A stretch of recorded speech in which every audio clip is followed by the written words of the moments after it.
Class 11th exercise 9.7।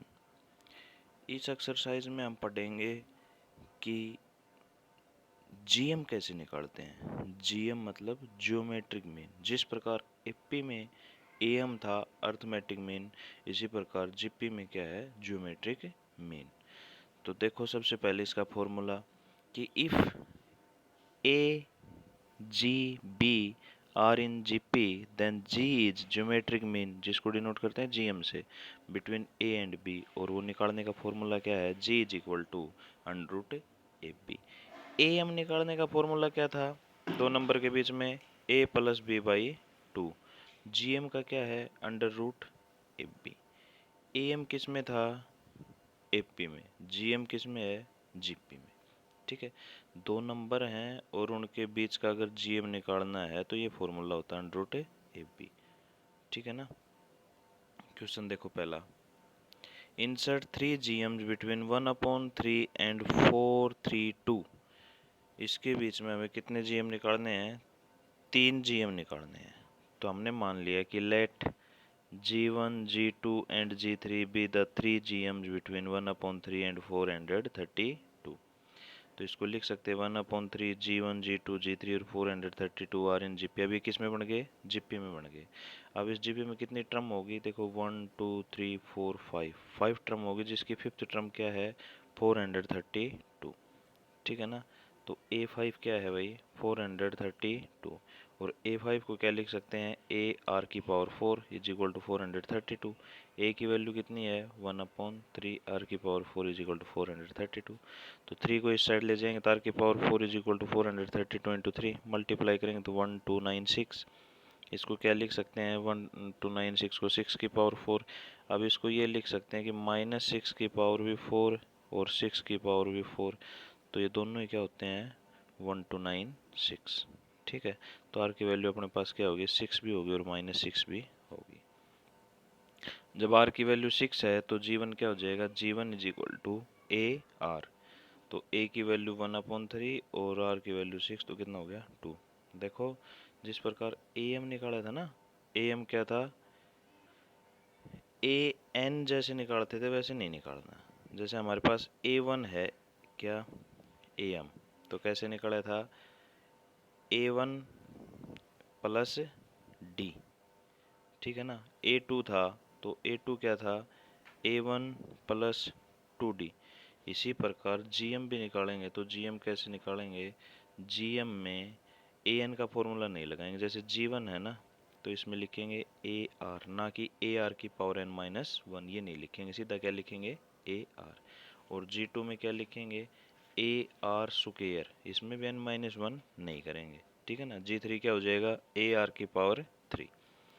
तो ये निकाला है, G2 क्या हो जाएगा, AR स्क्वायर।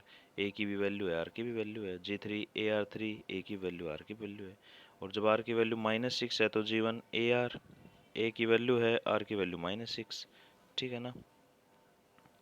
सेकेंड पार्ट है इसका, insert 5 GM between 9 and 576। Same question है कि late G1, G2, G3, G4, G5 5 GM मान लिए। अभी किस में बन गए, जीपी में बन गए। इस जीपी में कितनी टर्म होगी, 7 टर्म होगी। तो A7 कितनी है, 576। यहाँ से A की वैल्यू 9 है तो R की वैल्यू क्या आ जाएगी, R की वैल्यू क्या आई, R की वैल्यू आई 2 और -2। ठीक है ना। तो जैसे पीछे निकाला था उसी प्रकार G1, G2, G3, G4, G5 निकाल देंगे, ये इसकी वैल्यूज आ जाएंगी। ठीक। अगला है, insert 5 GM between 1/3 and 9 and verify that their product is fifth power of the GM between 1/3 and 9। पहले तो हमें क्या करना है, 5 GM निकालने हैं 1/3 और 9 के बीच में। फिर उनकी प्रोडक्ट क्या आनी चाहिए, GM बिटवीन 1/3 एंड 9, इसकी फिफ्थ पावर आनी चाहिए। तो देखो G1, G2, G3, G4, G5 5 GM मान लिए। तो अब इसमें कितनी टर्म होगी, 7 टर्म होगी। A7 कितना है, 9 है। A कितना है, 1/3 है। तो R की वैल्यू देखो क्या आएगी, R की पावर 6 इज इक्वल टू 27। तो R की पावर 6 इज इक्वल टू √3 की power 6।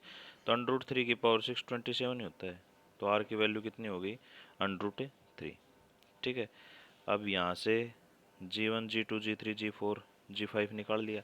A R square, A R 3, A R 4, A R 5। ठीक है, अब इनकी प्रोडक्ट करेंगे।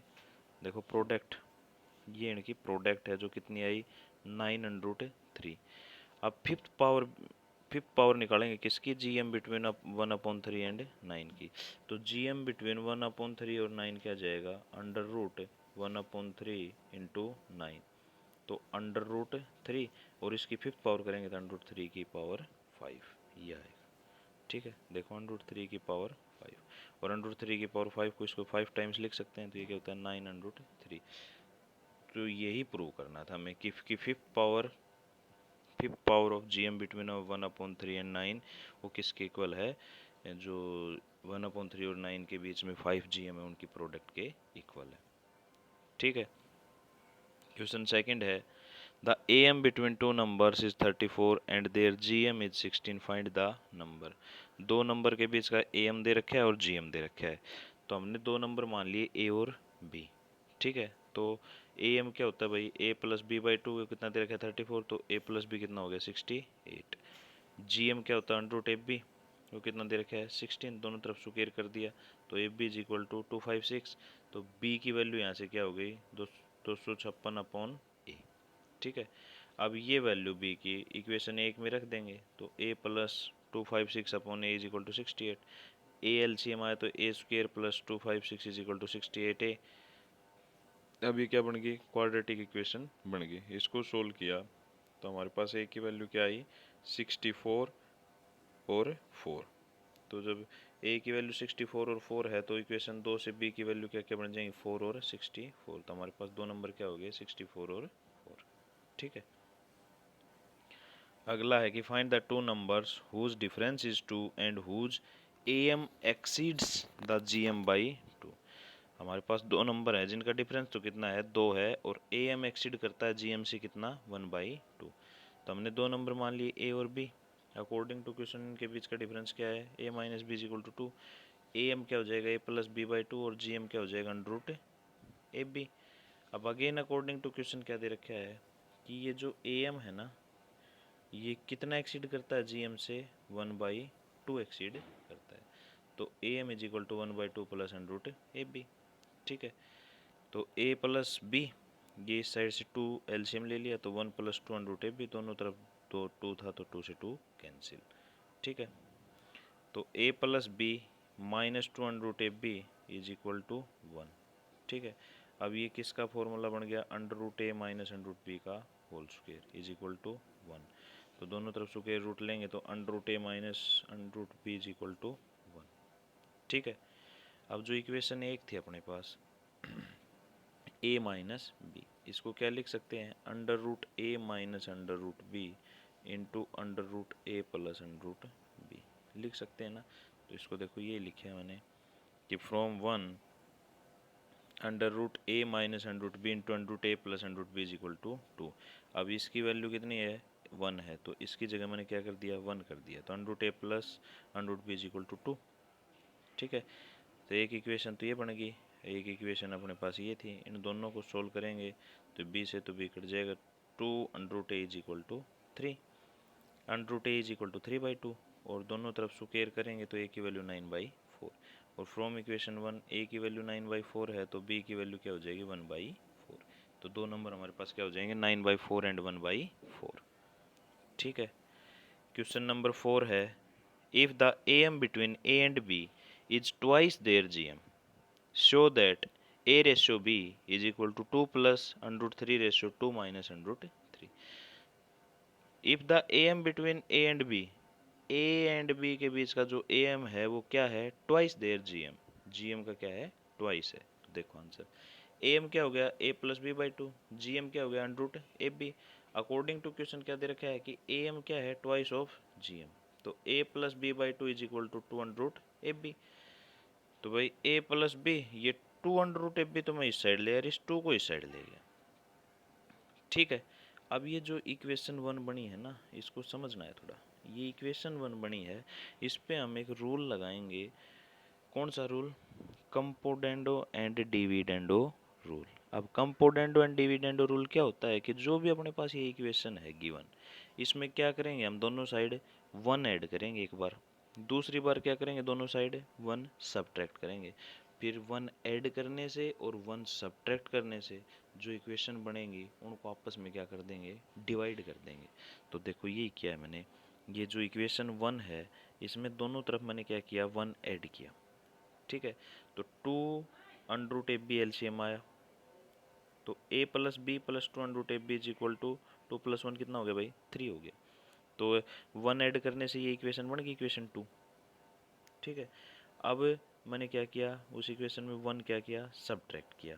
तो सब्ट्रैक्ट करने से क्या इक्वेशन बन गई, a plus B minus 2 under root F B upon 2 under root F B is equal to 1। तो ये जो 2 और 3 इक्वेशन बनी, 2 इक्वेशन तो कैसे बनी है, 1 ऐड करने से, और 3 इक्वेशन कैसे बनी है, 1 सब्ट्रैक्ट करने से। अब डिवाइडिंग इक्वेशन 2/3, जब डिवाइड करेंगे तो क्या बन जाएगा, ये बन जाएगा। ये कौन सा रूल है, कंपोनेंडो एंड डिविडेंडो रूल। तो देखो ये जो ऊपर है ये किसका फॉर्मूला है, under root A plus under root B का होल स्क्वायर। नीचे है ये किसका, under root A minus under root B का होल स्क्वायर।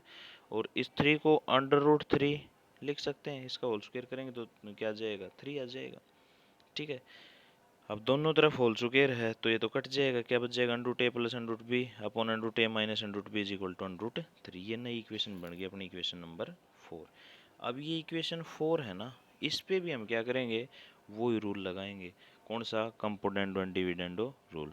मतलब दोनों तरफ 1 ऐड करेंगे इस इक्वेशन में, दोनों तरफ 1 सब्ट्रैक्ट करेंगे और फिर डिवाइड करेंगे। देखो मैंने 1 ऐड किया, 1 ऐड किया तो ये बना, एलसीएम ले लिया under root A minus B, तो under root A plus under root B plus under root A minus under root B is equal to 1 add करा तो अंडर रूट 3 प्लस 1। और इक्वेशन 4 में अगर 1 सब्ट्रैक्ट करा तो क्या इक्वेशन बन गई, ये इक्वेशन नंबर 6 बन गई। अब मैंने 5 को क्या कर दिया, 6 से डिवाइड कर दिया, ठीक है ना। तो क्या बचा भाई, 2 under root A upon 2 under root B is equal to under root 3 + 1 upon under root 3 minus 1। दोनों तरफ स्क्वायर कर दूं, तो ये स्क्वायर है ना, स्क्वायर रूट, तो स्क्वायर रूट कैंसिल हो जाएगा, तो a बाई बी बचेगा, a by B is equal to, इसका भी क्या कर दिया, होल स्क्वायर कर दिया। तो a प्लस बी का होल स्क्वायर ओपन करो, a स्क्वायर अंडर रूट 3 का स्क्वायर 3 प्लस बी स्क्वायर 1 का स्क्वायर 1 प्लस 2ab, तो 2 अंडर रूट 3। इसी प्रकार नीचे a माइनस बी का होल स्क्वायर। तो a by B is equal to 4 + 2 under root 3 और 4 - 2 अंडर रूट 3, ऊपर 2 कॉमन है नीचे भी 2 कॉमन है, तो 2 कॉमन लिया, ऊपर बचा 2 + अंडर रूट 3, नीचे बचा 2 - अंडर रूट 3, 2 से 2 कैंसिल। तो a रेशियो भी कितना आ गया, 2 + under root 3 ratio 2 - under root 3। ये हमें क्या करना था, प्रूव करना था।